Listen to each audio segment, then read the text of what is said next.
Oye, me chico. It is 3 count commentaries is on the air. I'm late. I was recording the video, so I'm late. So I'm here now. We're gonna do predictions for AEW Forbidden Door. So we're gonna talk about it.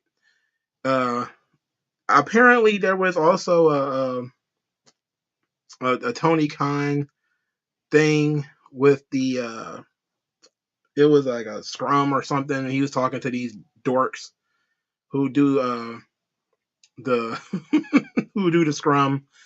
We'll get around to it if we dare, but we'll see. I haven't looked at the card for Forbidden Door, so me looking at when I do the predictions, it's gonna be the first time I look at the card. I only know like the top 2 matches really. Um,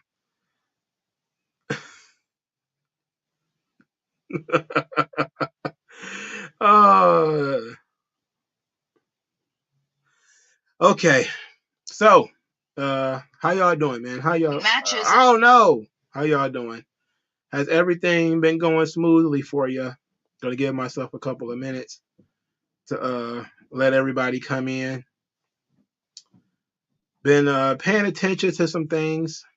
Conan really pissed off some folks with his comments about Bandito and Roosh and all those guys. It was a surprise in a number of people who got mad about his comments. Very, very bizarre. And we're also going to listen to Dave Meltzer probably a little bit later talk about this whole thing with Punk and all of them. I got more in the chamber for that. But Forbidden Door is sort of the number one thing for tonight because it's a big show and it matters to a lot of people.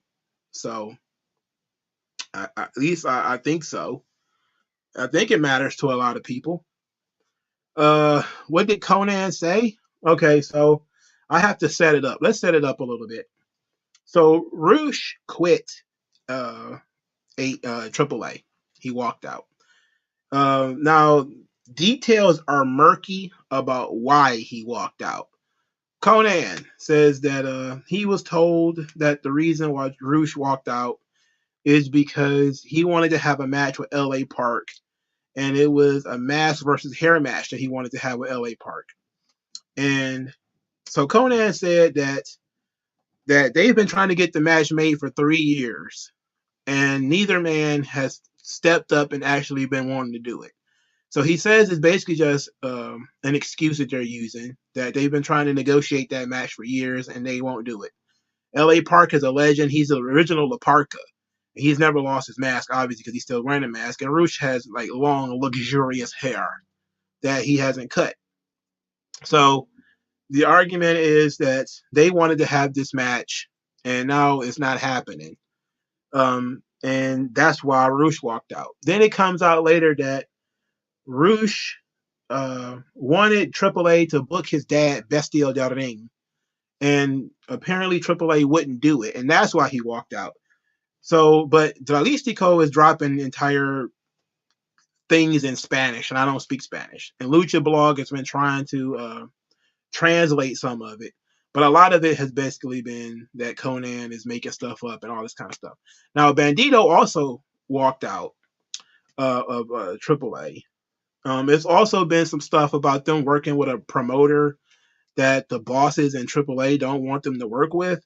Like there's some kind of forbidden promoter that they can't work with. And those guys apparently have just been doing their own thing and not really caring that much.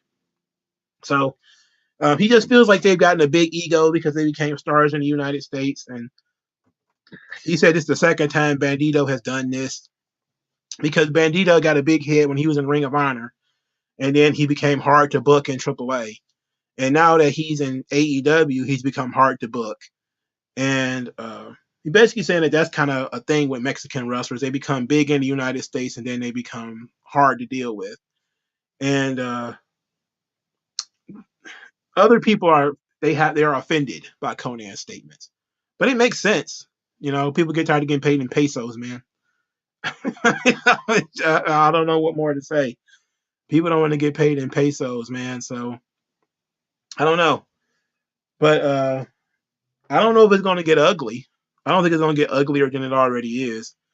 But Roosh just had a baby, so he's probably not thinking about this stuff too much. But Dralistico probably got it. He seemed to have it. He seemed to have smoke with Conan right now.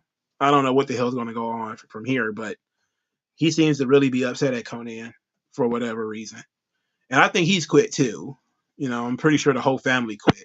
Dragon Lee's already gone, so they weren't worried about him. But it seems like Dralistico and Roosh have both quit, and Bandito has also quit. So it's not looking good. I can tell you that much. The AAA situation is ugly. And it came out of nowhere too. I don't think any of these guys knew what was going on. But it seems to be that a mixture of egos and the guys just doing whatever they want. You know, Roosh and Bandito are working in the United States, Jalisco too, and working with AEW. And when they work in Mexico, they're supposed to work with AAA and these organizations that AAA are okay with.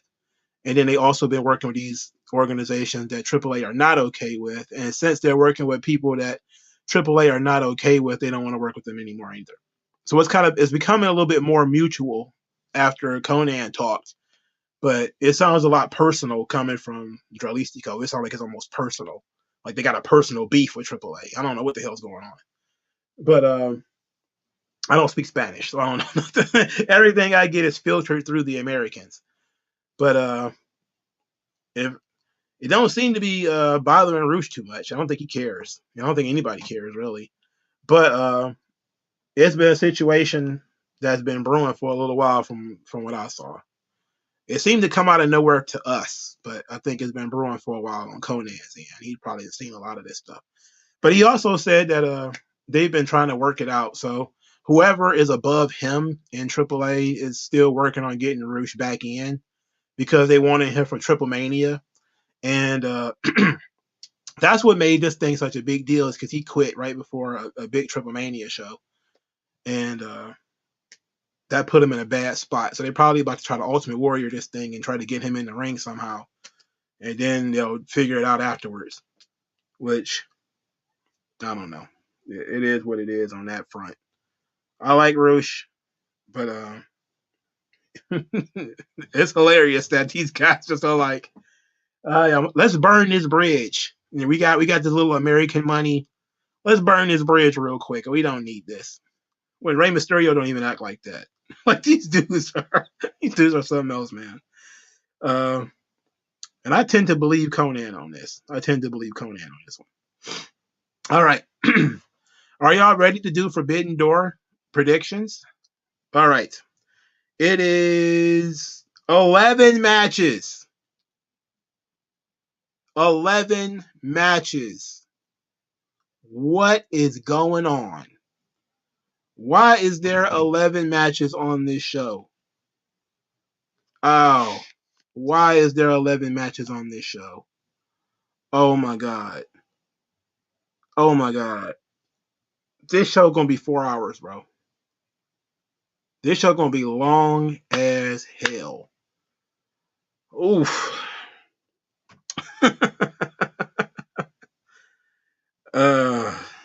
Let's get into it.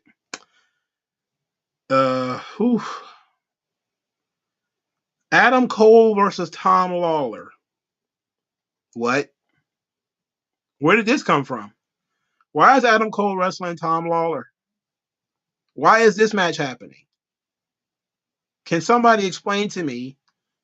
Is Tom Lawler technically supposed to be like a New Japan guy? I thought the guy was supposed to be Japanese. Why is Adam Cole wrestling Tom Lawler? Hey, it's great for Tom Lawler. You know, I'm surprised it took him this long to get to AEW. Clearly Adam Cole's going to win this match. I don't know what took Tom Lawler so long to get to AEW. I wonder what's going on with that. Maybe he just likes New Japan. I don't know. But I'd have thought Tom Lawler was big on the independents for a little while. I mean, not huge, but he was pretty well known on the independents, especially from his MLW run. I'm surprised Tony Khan didn't pick him up then, especially when they was doing the angle with what was the talkative guy with the MMA fighters? They could have brought in Tom Lawler then. And I thought maybe they would, but guess not.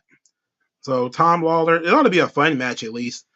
But Tom Lawler looks like a proper pro wrestler, and Adam Cole looks like he sells lemonade or gives away water on the side of the road. Unfortunate for him. Toni Storm versus Willow Nightingale for the AEW Women's World Championship. Now, it's pretty clear that Toni Storm is going to win this match. Willow Nightingale winning would be a shock. That would be a shock. Dan Lambert, that's his name. Yes, absolutely. Willow Nightingale would be a shock. I think everybody likes her, and everybody, the AEW fan base likes her. They like her enough that they will accept it if she won. In my opinion. I think if Willow Nightingale was to win, people would be excited about that. I think people would like that.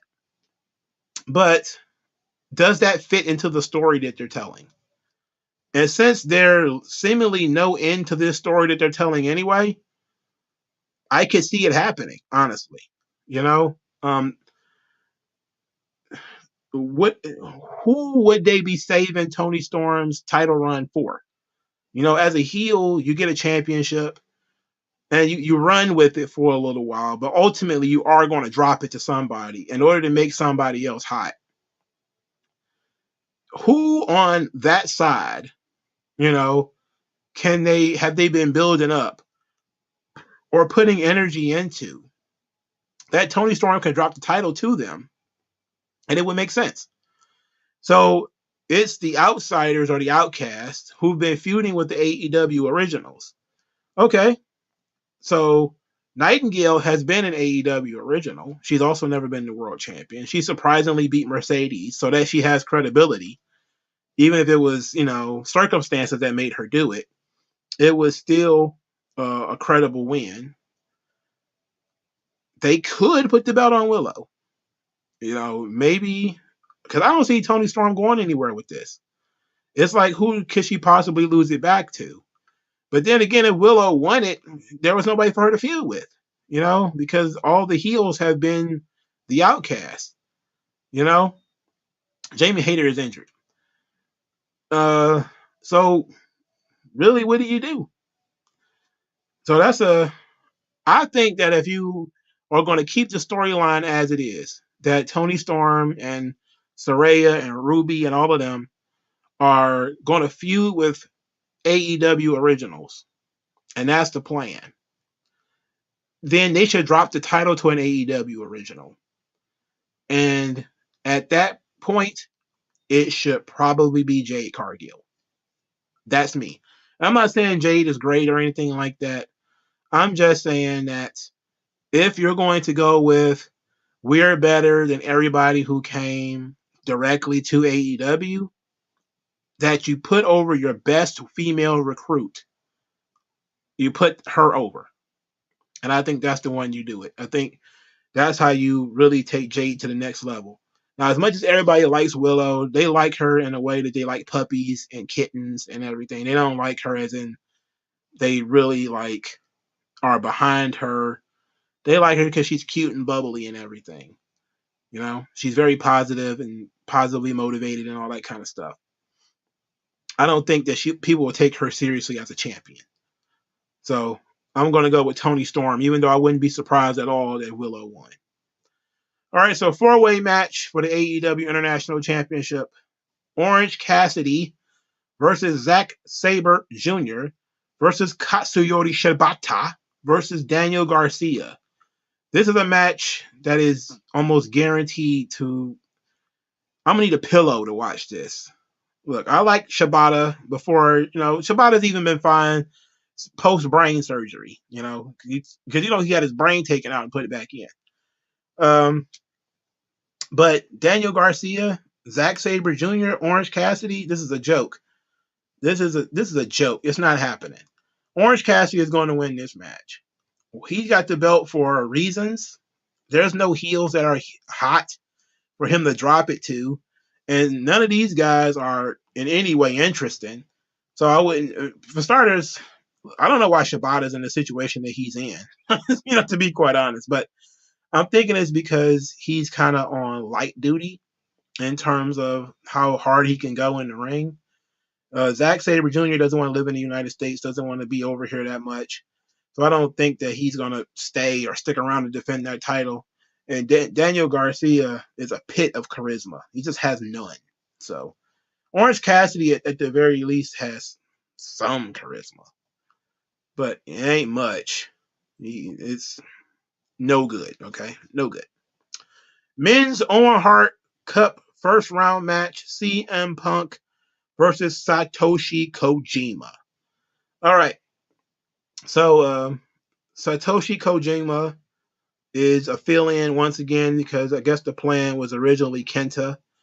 Tony Khan in the scrum says, "Oh, this is a match I really have always wanted to see."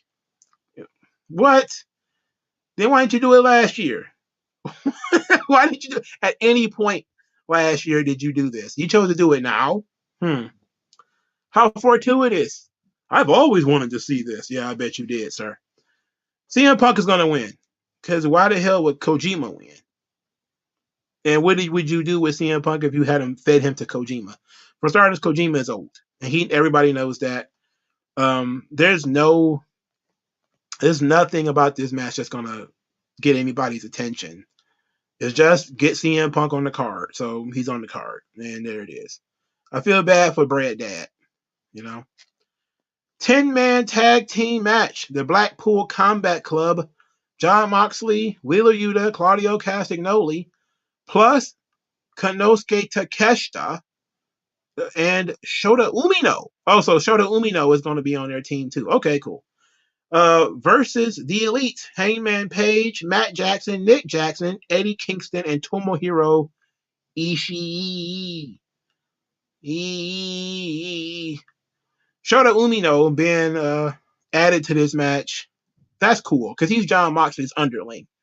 He hasn't been on American TV much, but everybody, if you know anything about Japan, you know that Little Red Shoes, his son, got kidnapped by Jon Moxley and got turned into Shooter Umino. So that's who they're using here, and I like it. I like Shooter Umino. He's pretty funny. He's a nice little kid, man. Him and Takeshita, not bad, and it's cool to see that the Japanese guys on the heel side. I don't even think Umino is a heel though. I think he works babyface pretty much everywhere. So him working heel here with Moxley is going to be interesting. AJ3 says Punk made the GTS move mainstream in America. That's why Kenta is pissed, just like Michael Hayes got pissed off at Michael Jackson for making the moonwalk famous. Yeah, like a lot of people, that's just too bad. That's just too bad. Just because you created it doesn't mean that you got free reign over it. I always thought it was too complicated to move anyway. Like you pick somebody up just to bring them down on your knee. Like it's a harsh finish, but whatever. Now back to this 10-man tag. I don't want to see Tomohiro Ishii. I don't want to see him. He's shaped like a Snorlax. I don't want to see him. I'm not interested in this guy. He got the same facial expression of a Snorlax too. Tomohiro Snorlax. That's what I'm gonna start calling this guy. He sucks. I know a lot of people seem to like him, and he's very underrated, and everybody's like, I love this guy. I'm like, why? I called him a human tree stump all the time. And can't stand the man, personally. Cannot stand the man. So I'm not happy. Not happy at all about this. But at least Shooter Umino and Takeshita ought to be there. That'll be fun. Who wins, though? I want Tomohiro Ishii to lose. So I'm going to go with the Blackpool Combat Club and their team. I'm going to go with their team, yeah. I'm going to go.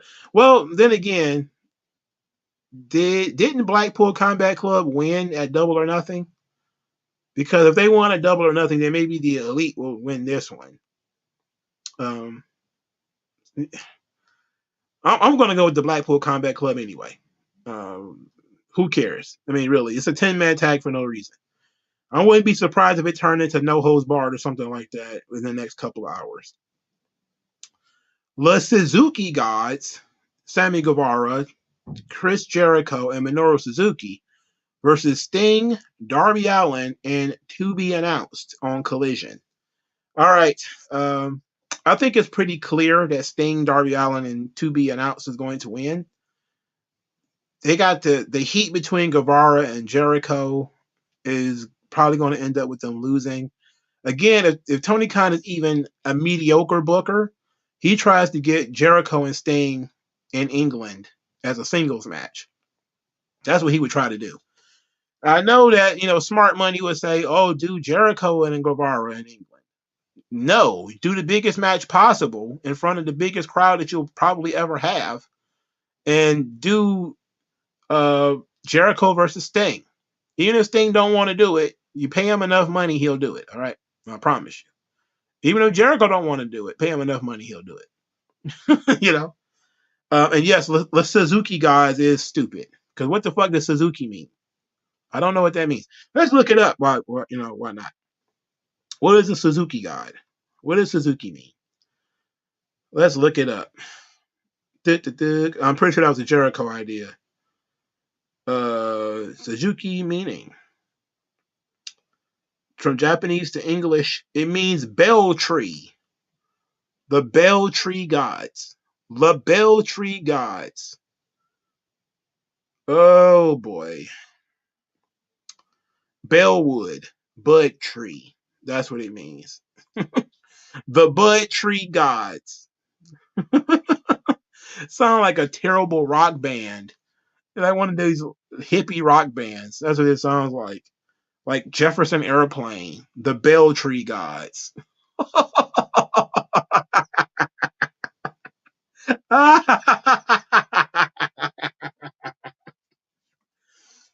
Jericho. Oh boy. What's up with that, man? Why is that happening? All right, Sting, Darby, and the other guys gonna win. All right, fifth match. Oh my god. Or I don't know. I'm lost. I don't know how many matches I've done so far. MJF versus Hiroshi Tanahashi for the AEW World Championship. Clearly, Tanahashi's not winning the world title. So, MJF. I mean, it would be silly to even think about it. It's just not going to happen. So, that's ridiculous, right? Pretty ridiculous. Also, nothing is going to happen. Jungle Boy Jack Perry versus Sanada for the IWGP World Heavyweight Championship. Sanada was vocal about his dislike of his opponent and his disappointment that it was Jungle Boy Jack Perry. As a matter of fact, I want to read that. Yeah, I already knew that her weapon was a kendo stick. It's just covered in black tape. Why would y'all think it was a bat? You see how long it was? Like, what kind of bat would look like that? So Sonata says, I have no knowledge of Jack Perry. It's sad to see someone like that challenge for the IWGP. Is an open challenge really that easy to decide? It's the IWGP. I think it's worth more than the AEW championship. And he's not wrong, is he? He's not wrong. The guy, he just decided to go hard, He was just people got mad. What what? Are you surprised that Sonata values the championship that he holds? That he worked very hard to get, that people thought he was never going to get. I mean, he just cooked this joint. I mean, he cooked Jack Perry. It's a waste of time, man. And he was right. He should have gotten a higher level opponent instead of getting Jack Perry. It's embarrassing. Whatever. I'm pretty sure it doesn't matter to him. He's just getting a paycheck. He's going to win, so it is. I don't know why people would think that Corey J's weapon was a bat. I don't think that. I don't know. You have to know if you know what a bat looks like, that's not it. I think she at one point carried a bat. I know she did carry a bat at one point. And it was like, it had like all kind of like glitter and stuff all over it. So the thing she carries now is a kendo stick, but I think she did carry a bat at one point. Cause I'm trying. No, that was Liv Morgan. I had it mixed up. Never mind. I was thinking about it. Like I did see somebody on Twitter with like a bedazzled bat, and I'm trying to figure out who that was. And then as I was talking, I'm like, oh, it wasn't Cora Jade. It was Liv Morgan. So Liv Morgan was carrying like a bat with like beads and stuff on it. It was weird. Yeah. AJ3 says, did you get to hear about WWE interested in New Japan Tag Team? We talking about God. There's been a lot of talk about WWE signing God. They've been talking about that for 5 years at least. Those guys just keep getting older. They're supposed to come in and do a run with the Usos and all this kind of stuff, and it never happened. And they was talking about signing the older brother. I forget his name right now because I'm talking. They've been talking about signing him last year. They started talking about signing him 2 years ago, and it didn't happen. They keep talking about this thing, and it's not going to happen. I don't think those guys ever want to leave Japan, personally. Or they will end up leaving Japan, but it's going to be that they're old by that point. And maybe because Triple H is in charge, it won't matter. But I can't see them being more than Gallows and Anderson level at this point. But they're not. They're good guys. They're good wrestlers. I'm talking very solid. Shit is believable. They're big. They're they're big Polynesian dudes. So they fit. They fit perfectly. Oh, you talking about Goto and Yoshihashi? Why would WWE be interested in Goto and Yoshihashi? That doesn't even make any sense. What the fuck Yoshihashi gonna do in WWE? That dude can't even get his facial expressions together. He sucks. Yoshihashi sucks very bad. He sucks pretty bad. Goto is Dolph Ziggler, so no, I don't think that's gonna happen. Vegeta Lover says that Rosemary and Darby Allin would be an interesting pair. I think they'll be interesting for a little while. But Rosemary kind of she goes way over the top. Darby Allin, I don't know if he's ready for Demon Realms and Dragon Ball Z Fireball fight scenes. I don't know if he's ready to go that far yet. But Rosemary, she's in the weeds, bro. She's over the top. The TOD says, do you think the reason Tony Khan and CM Punk get along is because they like soda? Well, why would anybody who drinks Pepsi like somebody who drinks Coke? Oh, Tony likes Coke. Oh, I get it. Wink, wink, nudge, nudge.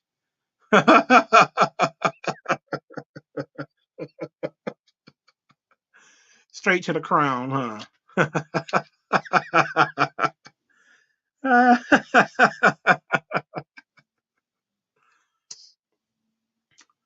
Goto in WWE, I wish 10 years ago.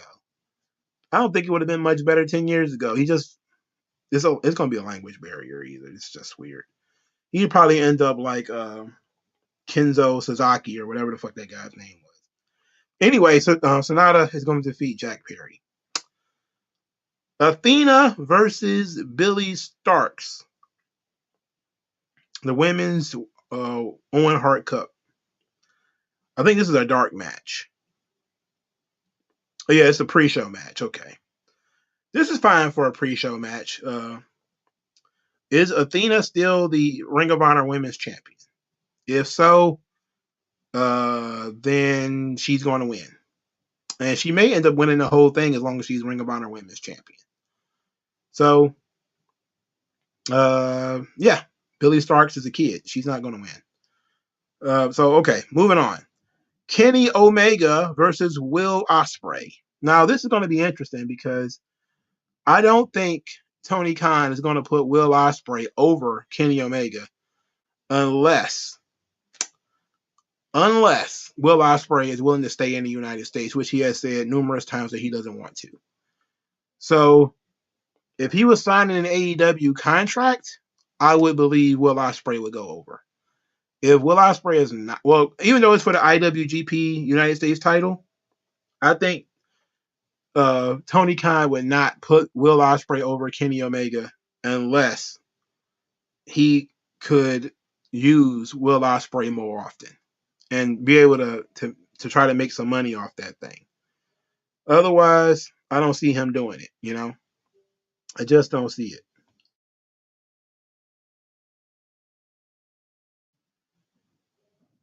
So in the main event of the evening, Kazuchika Okada versus Bryan Danielson. Uh, this is the only real toss up on the card, really. Like, this one can literally go either way. Danielson is strong enough that it doesn't matter if he loses, and Okada is strong enough that it doesn't matter if he loses.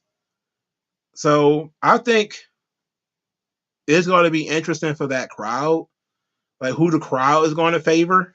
And I'm typically just going to think that the crowd is probably going to favor Danielson a little bit more, but he's going to be working heel. Now, because Danielson is the heel, I probably think he'll lose. So I'm going to go with Okada. Um, but this is a real toss up. This is a legitimate match, and it makes sense if you're going to put together a super show and just your top guy versus our top guy. Technically, that should be the champions wrestling each other, but which is how supercards used to work. That they would do champion versus champion, and then they'd have the match go to a draw, which is probably should have been the best option here. Is did a 30-minute time limit between Sonata and MJF, and had it title for title, and then did a 30-minute draw. But they already did the 30-minute draw with Adam Cole already, so they blew that out of the water. So now it's not as stuck with Jungle Boy. But typical of super cards, top guys wrestle each other, but usually you try to protect both guys. In the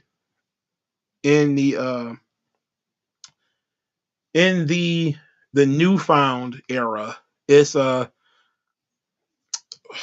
whoever is the big spoon gets to make the decisions. So since AEW is the big spoon, it's their show, essentially. Even though it's a co-promoted show, it's literally AEW show. I'm guessing they'll still probably put Okada over. So I still think that they're still going to put over Okada. So Okada's going to win.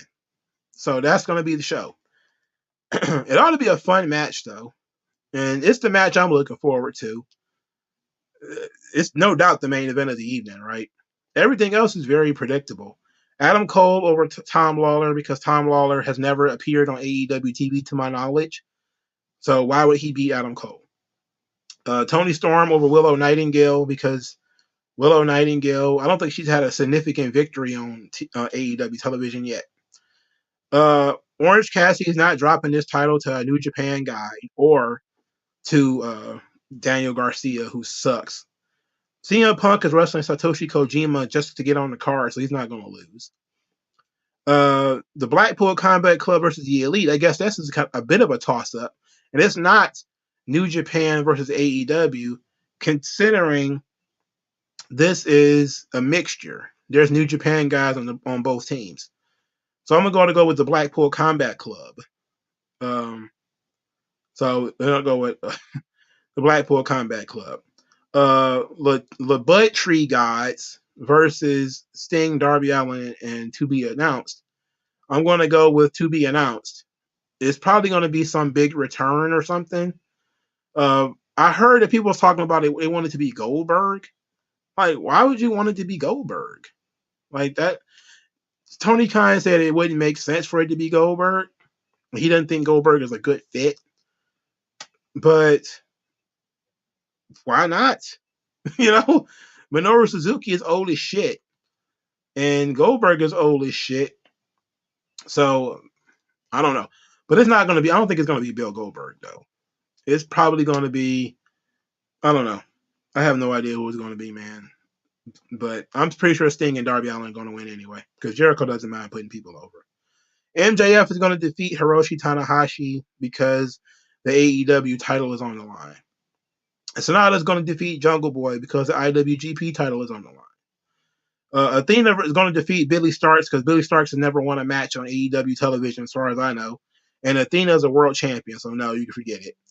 And Kenny Omega is going to defeat Will Ospreay because AEW is hosting the show, and Will Ospreay doesn't want to work in the United States, so you can forget it. And then you got Bryan Danielson versus Kazuchika Okada, which is the only real toss-up because nobody would be upset if Okada won, and nobody would be upset if Danielson won. Okada's been working tag teams for the last couple of months in New Japan, but it doesn't matter that much. So I'm still going to go with Okada. I think Okada winning is for the best. We're in a performance era, not legitimacy era. Legitimacy era was the era of Bob Backlund and Harley Race go out there and work for an hour because we don't want to beat your world champion. You know, superstar Billy Graham works with, I think it was Harley Race and Orange Bowl or whatever, and they work for an hour, you know, because I don't want to beat your world champion. Here, it doesn't matter who wins or who loses because it's all about the performance. And since we know that it's going to be a great performance from both guys, it doesn't matter who wins, right? So I'm going to go with Okada winning. So there. Done and done. So there is your Forbidden Dough, Forbidden Snore, your predictions for that show. I had nothing to do with the next thing. Did I have anything planned for the next thing? Yeah, it's a fan service show. It's not that big of a deal, really. Those things are going to get old pretty soon. I don't know how they're still around, but but it is, you know. So now we've done Forbidden Snore, where everything is pretty predictable, and it's this performance era where nothing matters, and it's all. I hope everybody has fun, fight forever. I mean, it is what it is at that point. It's not about one company looking better than another company or whatever. Prince Ali, go to the Discord. You can talk about writing and stuff in there. AJ3 says the performance era doesn't care about cutting promos, feuds, drawing money, selling tickets, character development, characters, art, good guys, bad guys. It's just performance, but everyone loves it. Yeah, it's embarrassing, man. It's like it's. I hate to use that analogy, but it's basically just masturbation. You know, it's not really going anywhere. Literally not going anywhere.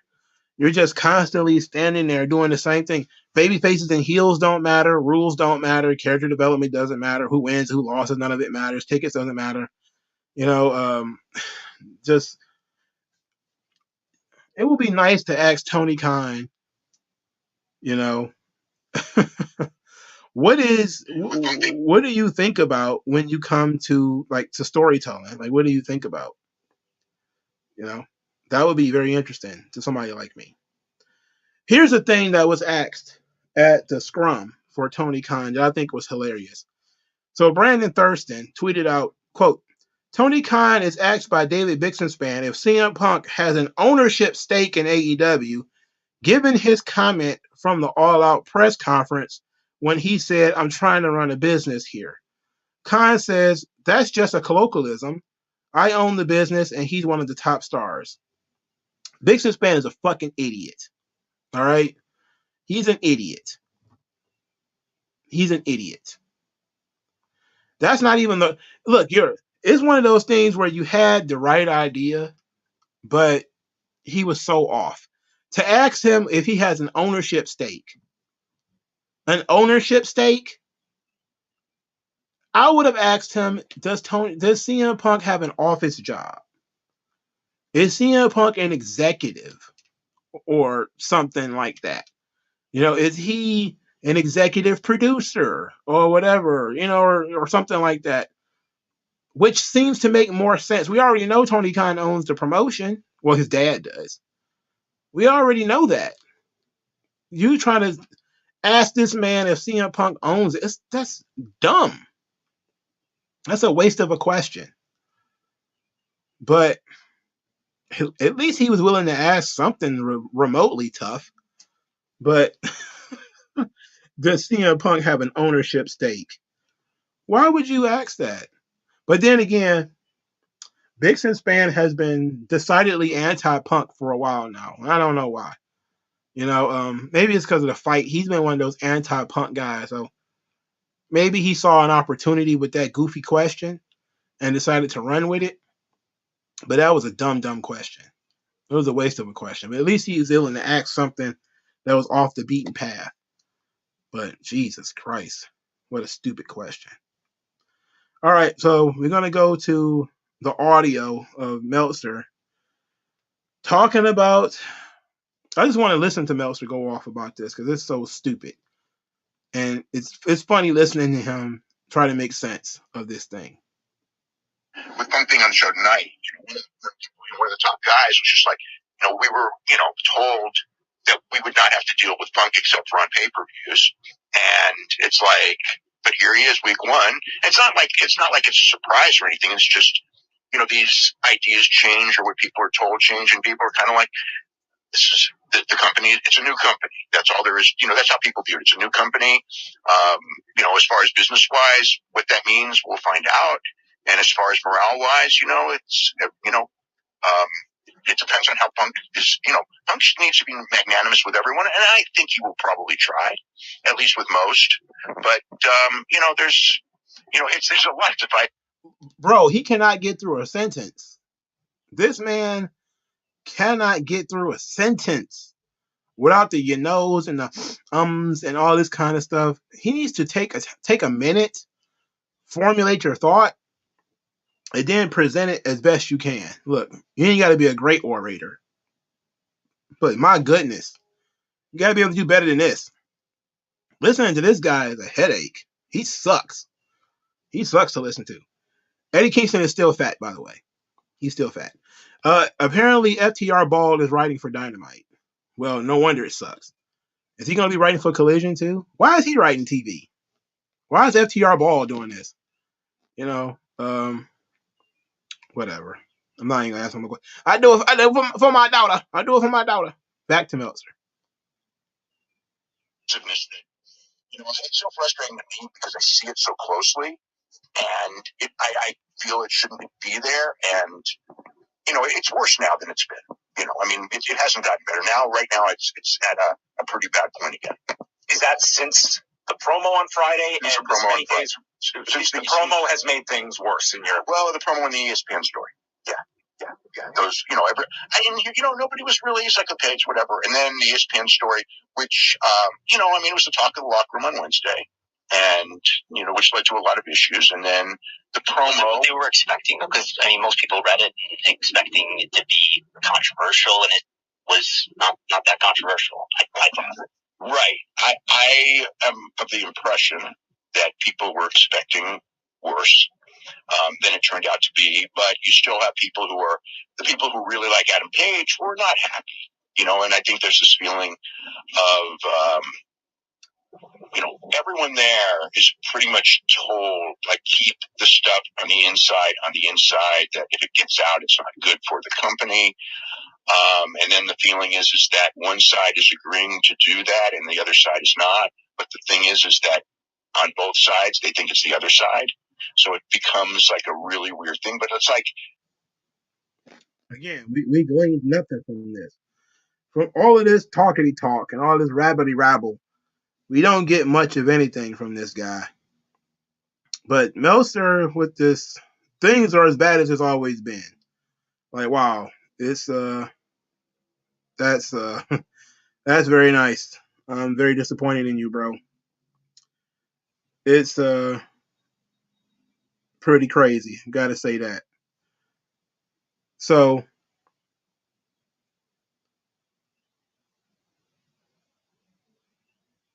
it's an interesting thing because they also been talking about Tony Khan buying Bellator, which is also weird, also very weird. But listening to Meltzer is insane. Who wants to listen to that guy? He is so bad at radio. Like, I ain't that great at radio, for Christ's sake, but he is not good at radio. He's been doing it a long time. He's been doing podcasts over 10 years, right? And he's still not good at this. he cannot formulate his ideas very well. I don't know why that is. You know, it should be pretty easy at this point. But I think he's also tap dancing in that issue. So he was also clippity clopping around and trying not to humiliate too many of his friends or anything like that. So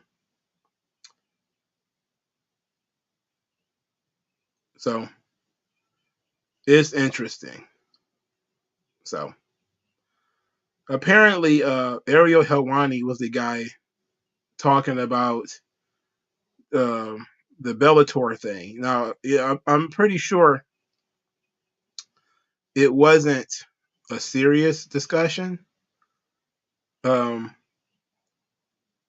an interesting scenario, though. Apparently, somebody asked Tony Khan about a different Forbidden Door show or something like with CMLL or something like that. I don't know. I don't know about that. Okay. So apparently, Warner Brothers Discovery is selling pieces of the company off. Um, that's crazy. That's legit. Let's take a look at that. Let's take a look. I heard they're selling Turner Classic Movies. You know, I don't know if that's true or not. Let's see, Warner Brothers selling TCM.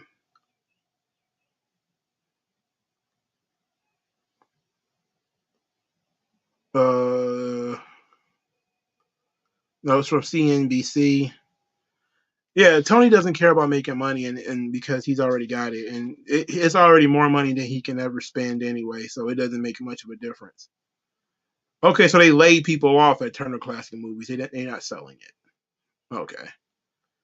So Turner Classic Movies has just got like tons of cuts. And a lot of people still think that AEW is about to get this $2 trillion or whatever the hell. And they're sitting around here cutting people. I don't know, man. It's an interesting thing going on at Warner Brothers. It's kind of scary, you know, because they're trying to cut their way to success. And they're not playing. They ain't playing around at all.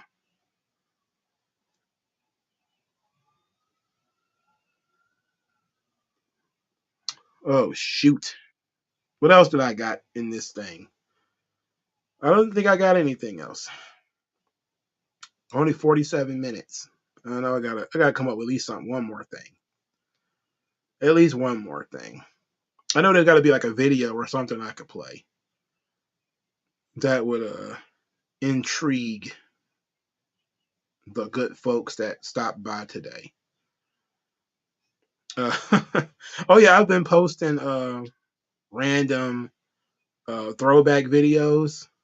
You know, people that might not have seen. Oh yeah, the NXT ratings. They did pretty well, didn't they? You know, so the NXT ratings did okay. 773,000. Very impressed by that. So Seth was a bigger draw than I expected him to be. You know, but it was a one-time thing, as far as I know.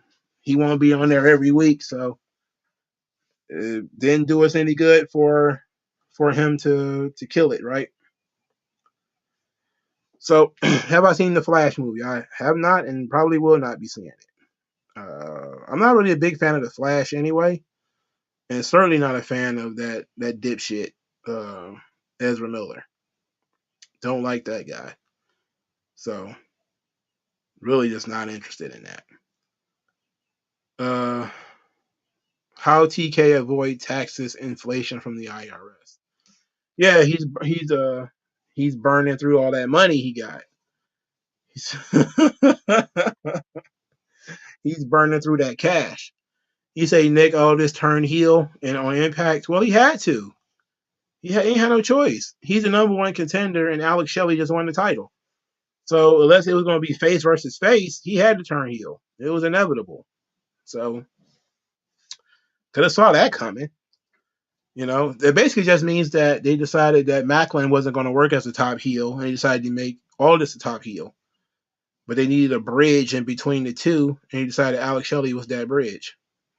Perfectly fine. Perfectly competent booking by Scott D'Amore, or whoever's booking Impact.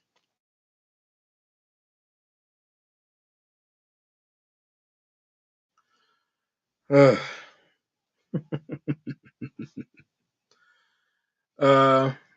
I think Jinder Mahal will be world champion again? No.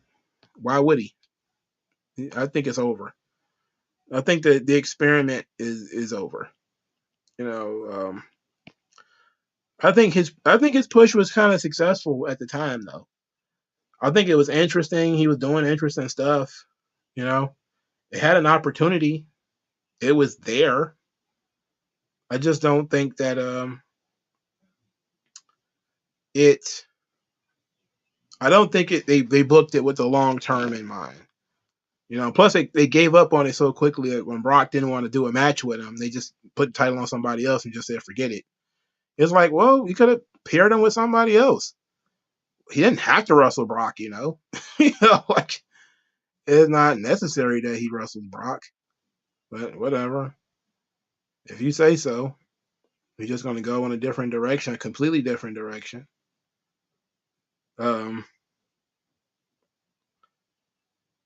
Somebody is saying that the Simpsons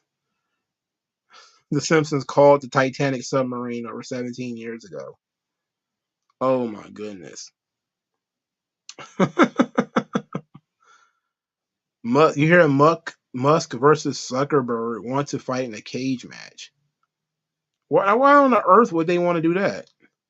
What's the benefit of that? AJ3, I was late today. I was 5 minutes late. Because we're going to discuss that very segment tomorrow. We're going to talk about Dana Brooke. We're going to talk about it. We're going to do a lot of talking about it. We're going to talk a lot of stuff about Dana Brooke tomorrow. He says apparently Zuckerberg took Brazilian jiu-jitsu. Okay, so what is Elon Musk's fighting style? Cheeseburgers? If he's going to come in there with no training, then what's this thing going to turn into? You know? Plus, I think he's much older than Zuckerberg. So it doesn't seem like it's going to really work out in Musk's favor. How is it going to benefit him? He's probably going to get beat up by this robot man, and it's not going to make him look good. You don't need the money, so what's going on with that? I don't know. I keep pushing buttons and noises keep happening. I don't understand this. I'm trying to scroll through the timeline because I'm looking for something to talk about. Hold on, there's another Meltzer quote. Let's see. He won it. Oh, this is from Collision. Okay, let's listen to this, see what he got to say. David Zaslav, he says, calls me One Bill Phil because I am the one genuine article in a business full of counterfeit bucks. Yeah, that was a line. And the fans chanted CM Punk, and he said he wasn't going to change. You know, I actually want to bring that up because obviously that's going to be the most talked about line and everything. And if it leads to a program, actually, as soon as you said it, I go like, if this leads to a program, that was a great line. And if it leads to, you know, and if it doesn't lead to a program, then the guy who talked about business was not doing business. And even if right now nobody agreed to the line, and it still turns into it because people think that it's something that can draw, then in the end, he manipulated the situation, which is good. If it goes south, here's the thing. If it goes south, he still will, he still will win. Oh my God. I'm not, oh, Jesus Christ. Please finish a thought. Oh, Lord have mercy. Out if it goes south, and whether Tony will win out is something else. Because if it causes more problems, then Tony's got to deal with it, but he's going to be fine. So, I mean, like I'm watching it going from the perspective of the company. I mean, he's got free reign to do what he wants. We've already established that. And this could, if it turns into business, then that's great. But there's about 30 different ways it can go. And this line, like many other lines that we have talked about for the last year, will probably be something in a couple of months or at the end of the year where we'll look back and go, what this line means, because it depends on how it all ends up. But my feeling That's is enough. that That's enough. That's enough. This guy has said nothing. He said nothing. It was 2 minutes of, well, if it goes somewhere, then yeah. If it doesn't go anywhere, then yeah. I mean, come on. We get it. Yeah, Killer Kelly is great. She was in NXT for a little while too. They just had her over in NXT UK and she wasn't doing anything. And so she walked away from that. Plus she said she didn't want to make any money, so I heard they wasn't paying very well over in NXT UK. So that's very sad. That's very sad. But I thought we might have had something with this whole Dave Meltzer thing, but I can't stand to listen to his voice anymore. He's terrible. You know? I don't know what this guy's talking about. Jesus Christ. It's no good. Oh yes. I forgot we gotta talk about this. Oh man. We'll talk about it some other time. I'll probably do this video for Monday. I got a video for Monday we're gonna do. You know. I don't know what the hell I'm supposed to know about Chris. I don't know who Chris Paul is. Who is that guy? Who he ever beat? What promotion did he wrestle for? You know, is he like one of these XPW jackoffs or something? Excuse me. Tomorrow we talk about Matt Bourne. We're gonna do Dark Side of the Ring. It was a very interesting episode. It was fun. I know people keep asking me to do Magnum TA, and I just keep saying that it was too straightforward. Like the Magnum TA thing didn't have anything that I felt like I could sit down and really talk about outside of him marrying Tully Blanchard's wife. Like other than that, there's really nothing else to talk about when it comes to Magnum TA because his career was so short and it ended abruptly. So the only real thing he got involved with was the thing with Tully, and I don't know if I could stretch a whole video out of that. A lot of people have different takes on NXT UK.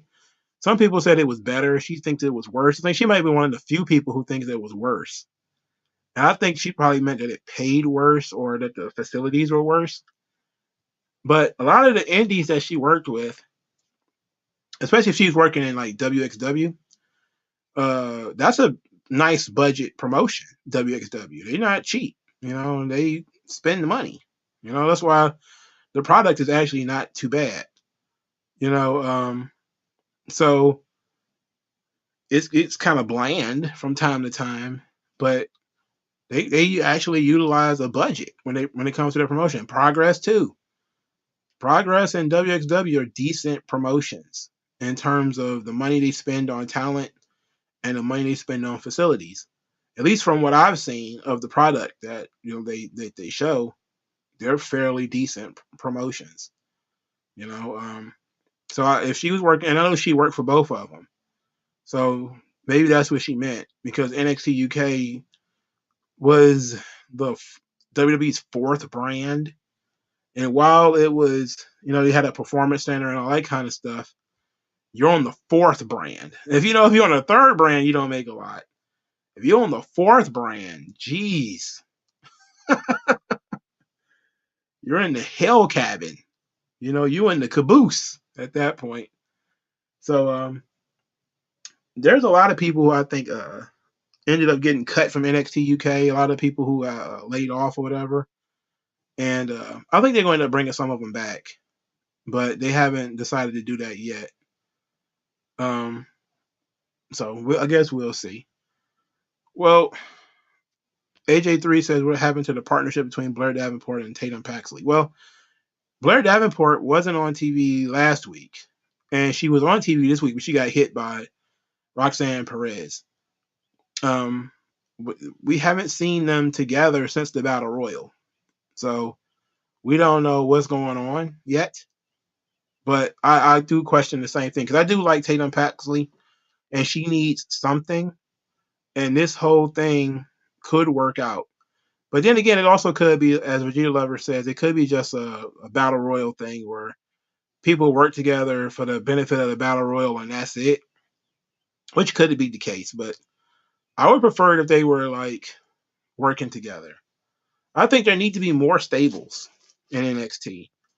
It's one of those rare chances where, yeah, you probably do need more stables. You need more people grouped together for 6-man tags and tag team matches and stuff so that they can learn, you know, and they can have some kind of mentorship because they certainly, some of them certainly need it, and they're like Tatum Paxley is fine, you know. Yeah, she got the bakery. She's a cute girl too. Paxley is right, you know, but she's stuck with no personality and no real direction. You know, there's no direction. So even when she was with Ivy Nile, there was no direction because there was no direction for Ivy Nile. So now you're stuck in this situation where you're like, shrug, you know. I did see something that I thought was very interesting, and it's something I actually think they're going to do. I think they're going to send Tegan Knox back to NXT. And it's just a feeling that I got from waiting around through Twitter. I'm thinking they're going to send Tegan Knox back to NXT. And something is telling me that they're going to do it probably by the end of the month, which means there's probably about 2 weeks left. No, they got a week left. So I think they're going to send her back to NXT. I wouldn't be surprised. You know, she never won the NXT Women's title. The NXT audience loved her. She never had a heel run in NXT. She never really got a run in NXT at all anyway. She kept getting injured. And it seems to me, since she's not doing anything on the main roster, they will send her back to NXT. So I think that's what they're going to do. And it seems to me like she's right for it. Like I can pitch a bunch of people should go back to NXT.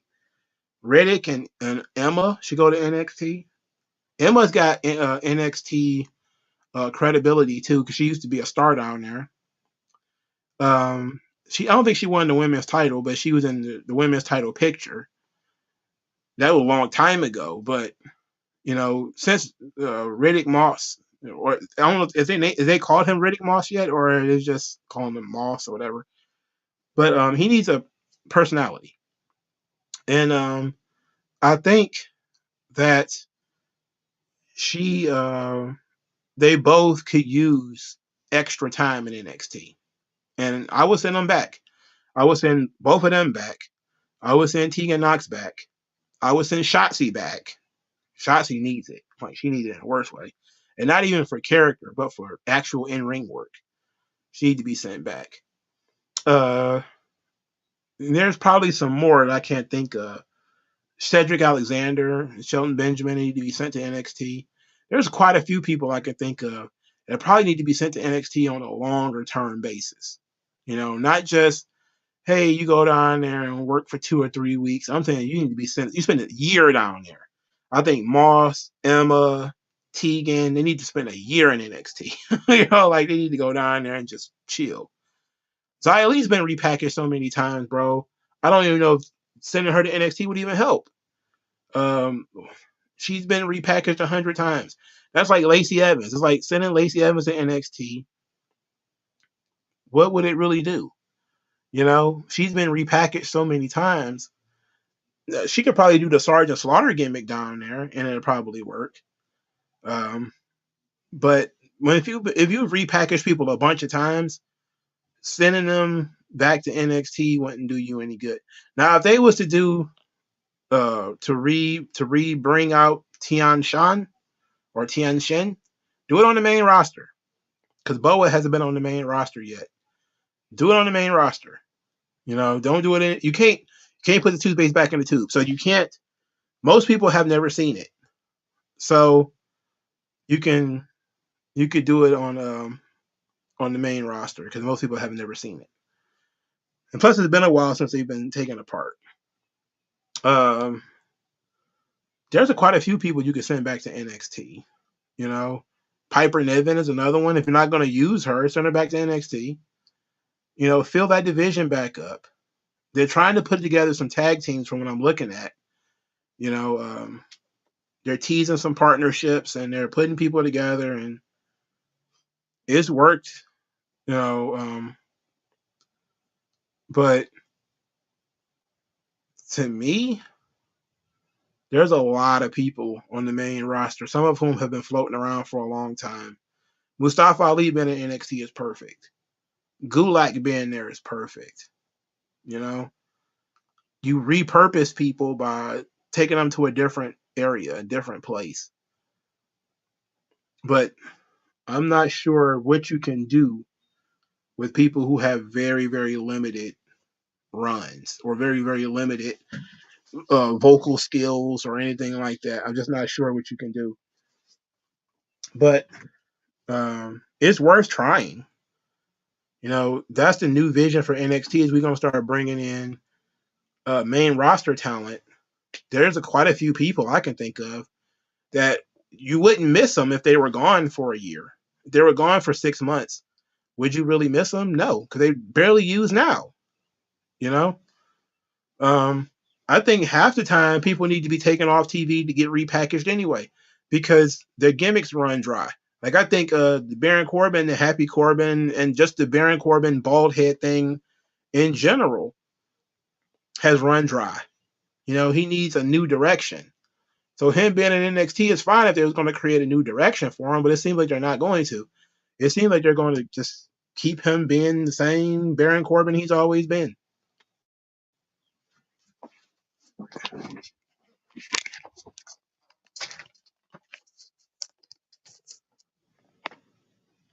Which is unfortunate,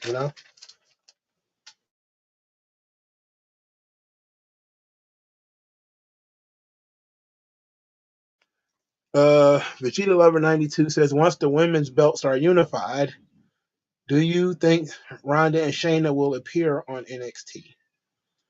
I think so.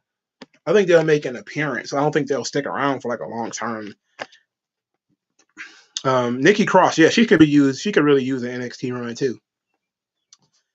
The thing is, if their plan to make NXT a legitimate third brand is going to be, hey, put them on NXT, that's fine. I like that idea. I don't mind it. Instead of paying people to sit at home, if you're not going to cut them, put them on NXT. I like that. As long as you repackage them. Don't send them to NXT to do the same thing they was already doing. Because if it didn't get over on the main roster, it's certainly not going to get over in front of the NXT audience. You send them to NXT with a plan. And if they got a plan, it might be okay. Garza and Humberto are tremendous.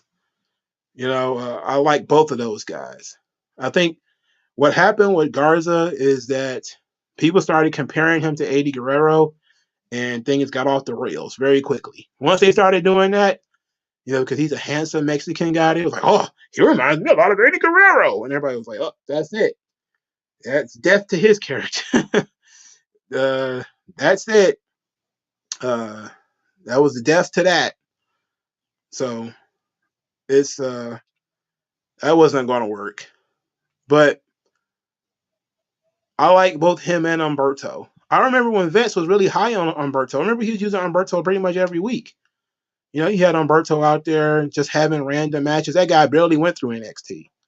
I think Vince liked him, think that he's a handsome kid, and he is. both him and Garza. So no, they passed Vince's visual test, even though they're smaller guys. They're good looking guys. So I see them getting an opportunity. You know, the Los Lotharios. I don't know if they're gonna do that. I think it works because I think it works for Angel Garza, but I'm not sure if they're going to continue that character set. But I would rather them doing that than do nothing. I would rather them do that than do nothing, if we're being honest. You know, if they're gonna be like just regular old Mexican guys, then no. I think it would be nice and maybe even smart if they did like a black suit LWO, you know, like a heel version of LWO, where they talking about Carlito coming in and all that kind of stuff. Maybe Carlito. No, they did the Colognes already.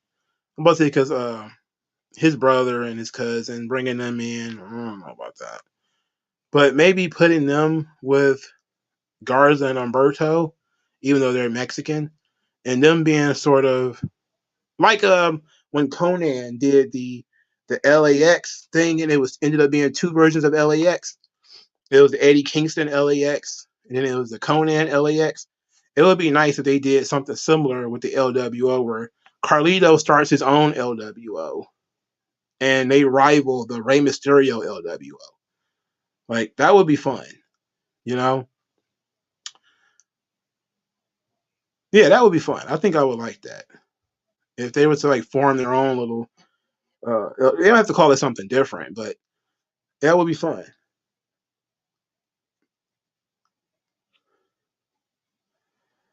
Let's see. Did you believe Otis had a real shot of cashing in his briefcase, or did you figure that it would be taken away by an opponent? I figured he'd cash in and lose. I didn't think that he'd actually win it. Uh, I'm always shocked when somebody loses the briefcase because it literally is dumb. But it defeats the purpose of a guy winning the briefcase. You're going to take it from him. But at the same time, it's tremendous heat. So it makes sense. Um, it works for Otis too, I think. It only fucked Otis because they didn't do anything with it. Like if he became a top contender for Miz's title after Miz stole the money in the bank from him and won the belt, then it would have made perfect sense. Because they ain't gonna elevate Otis by having him fight Miz for the world title by virtue of him being fucked out of his money in the bank opportunity. But at the same time, Lashley winning the title was far more interesting. And Otis got a big win, and it was them capitalizing on his push that they had been giving him earlier that year without killing him. Because they had killed him if they had tried to make him world champion. That wouldn't have worked. That had killed the character. It took him to a realm that he wasn't supposed to be in. Otis being the big, dumpy, sympathetic baby face, it worked for him to get fucked out of his title match, fucked out of his money in the bank, and for you to feel sympathy about it. It's just unfortunate they didn't go anywhere from there. Because now he's got all the sympathy in the world. He lost his girl, then he lost his briefcase, and the guy who stole his briefcase ended up becoming the world champion. We should have built something from that. Technically, Austin Theory could still have the money in the bank right now. Like, believe that. Think about that for a moment. Instead of carrying the United States title, which he doesn't really need, he could technically still be Mr. Money in the Bank right now. And they could have done Austin Theory and Seth Rollins, or had Austin Theory cash in on Seth Rollins after one of these matches or something like that. Even if he didn't win, it goes to show that they decided to just throw the 2022 Money in the Bank in the toilet and just say, fuck it, rather than actually think about ways to help this kid. He didn't have to cash it in at all. you know? And I am very disappointed in people who've been watching wrestling for a long time and still are like, oh, Austin Theory is so much better off without the Money in the Bank.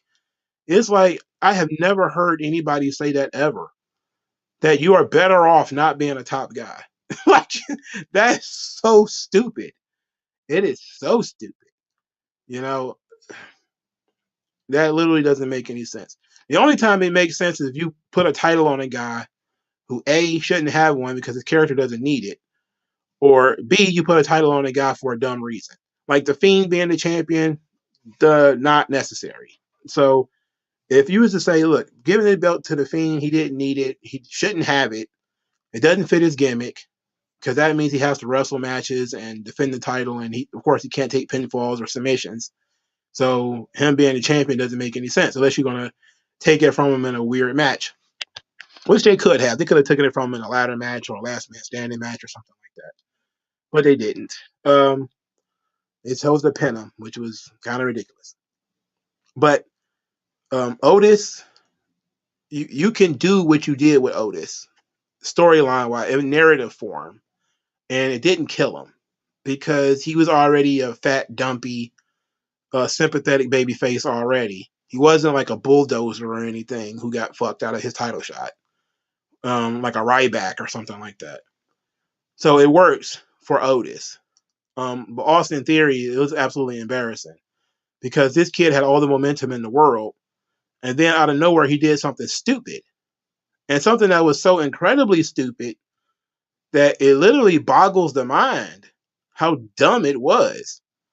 You know, like people people whose opinions I respect quite a bit, who sat around and was like, "Yeah, that's so smart." I was looking like, "What the?" No, he cashed in the Money in the Bank on the United States title. That's so stupid. That's so stupid. It's still one of the dumbest things they've ever done. That soured me on the Triple H regime for the long term. You know, just you had the opportunity right there in your hand to try to do something interesting. Even if you say, look, he's not my particular choice, that what's done is done. Let's try to make the most of it. We're going to have him cash in. He's going to lose just like everybody else. And then we'll start from scratch. That would have made sense. But to have him cash in on the United States title, mm-mm, mm-mm. That just goes to show that you just didn't like the kid. Like, I couldn't imagine being Austin Theory and sitting in that meeting and saying, "You're gonna cash in the Money in the Bank, United States Championship. I know it's not the best thing to happen, but we got something better planned for you. You're gonna wrestle John Cena, WrestleMania." It's like, yeah, but I could do that with the Money in the Bank briefcase, you know.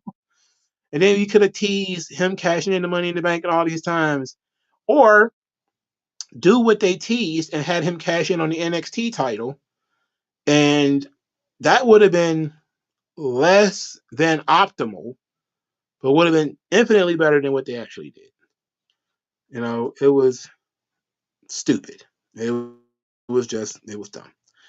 AJ3 said, "What new generation wrestler who is still alive can help the Performance Center with characters and gimmicks, and how they can get over because Sean needs all the help he got his hands full down there, don't he? Triple H just keeps sending he's sending Dana Brooke level people down there.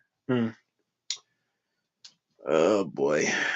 Sean, he getting high school students and people who've been around not doing anything.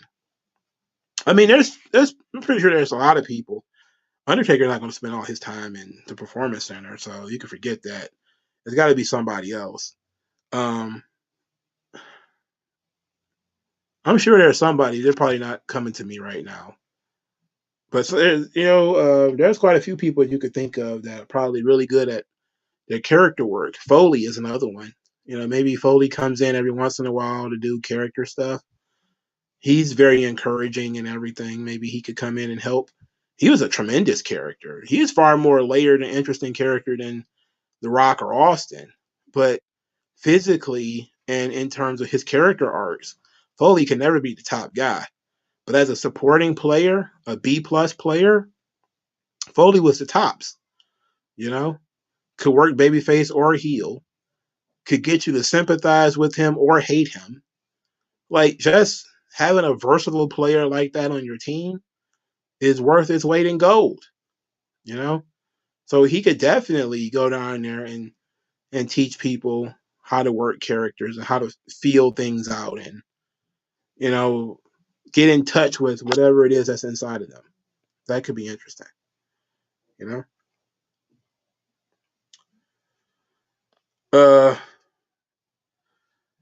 Leaf LZ says some people tried to compare Austin Theory wasting his briefcase similar to Randy Orton losing to Hulk Hogan. I think what happened to Theory was worse. I agree. I think what happened to Theory is worse. The thing with Randy Orton pissed everybody off because everybody knows Randy Orton's supposed to win that match, and then Hogan did what Hogan does. But if you look at the match, how the match came out, Hogan took an RKO, got pinned, put his foot on the ropes, and then they did the whole Hogan came back from beyond the grave and won. Match was short. It was stupid. But it's Hulk Hogan. Like that's one of those things where you could be like, okay, it's Hulk Hogan. And it is what it is. This was something that was so awkward. It had never been done before. It was so stupid nobody had ever thought it would be done. Like when people win the Royal Rumble, sometimes they tease that they'll wrestle for the NXT title. They're not going to, but they'll tease, in order to add legitimacy to that belt. Nobody, when they wins the Money in the Bank, thinks they're going to cash in on the Intercontinental Champion. Nobody ever considered that. That's stupid. Because why would you? You went through the trouble of beating supposedly a bunch of top guys in a ladder match, and you're going to waste it on a mid-card title when you could fight the world champion? Nah. It doesn't make sense. And then we're fresh off of Austin Theory, mixing it up with Steve Austin and Vince McMahon, and it seemed like the natural next level for him to mix it up with the top guys in WWE, And even if you say, look, we don't want to do that right now, again, he could still be holding the briefcase right now. He had a full year. You didn't need to do anything with him in the briefcase. If you didn't want to give him the title shot, you didn't want to give him the belt, which understood, you don't want to give him the belt, he's too young. But he didn't need to do anything. You could have just stayed the course, and it would have been better than doing what they did. Like, to do what you did is even worse. Yeah, it's like they did that on Impact. They had this guy, what was it called, the Call Your Shot Gauntlet or whatever, and then I'm going to cash in for a tag team title shot. I was like, get the that's so stupid. It's so stupid. It literally doesn't make any sense. It's so dumb. It doesn't make logical sense. Babyface or heel, it doesn't make sense for you to go for a lower card title, especially when you don't have to. You literally picked the time and the place because that's the point of the Money in the Bank. He could have picked a random Raw, and look, there's 100 ways you could have done it. You could have done it where Austin Theory got into it with somebody, let's say Riddle or something, and he pissed Riddle off. Maybe he attacked him backstage. So, as soon as he cashes in his Money in the Bank, Riddle hits him with a chair or something like that, and he didn't see it, and he loses his title shot. That way, you could at least you could have used it to build the match with John Cena. He gets into John Cena's face. John Cena tells him to fuck off or whatever. So Austin Theory hits him with the briefcase. Then later in the night, Austin Theory tries to cash in on Roman Reigns or whatever. And then Cena comes out there, hits him with an AA. Austin Theory loses his Money in the Bank. And now Cena and Theory have real heat because he hit Cena with the briefcase and then Cena cost him the briefcase. Done and done. You did exactly what you were planning to do, and it literally didn't make any sense. It literally was dumb to cash in on the United States title. That's so stupid. Why would that even be an option? Why would that even be an option? You can't sit down and explain that to nobody. That's one of those decisions that in 10 years everybody's going to admit that it was a dumbass decision.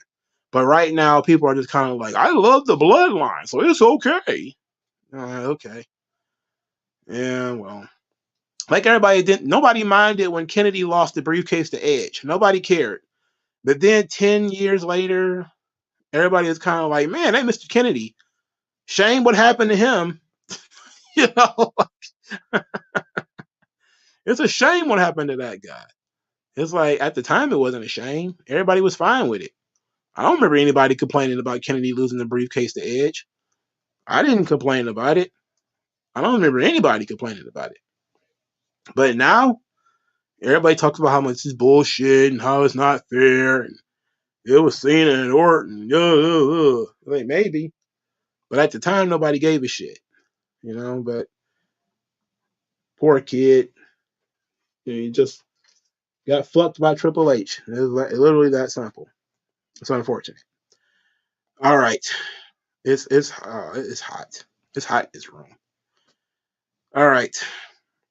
I really got to use the bathroom.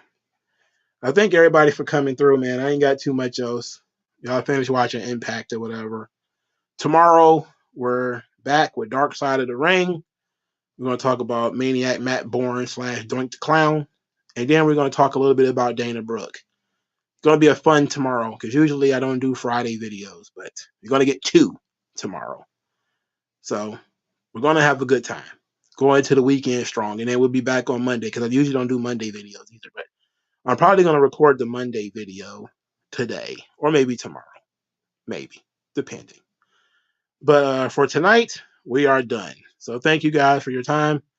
I'll talk to you guys later.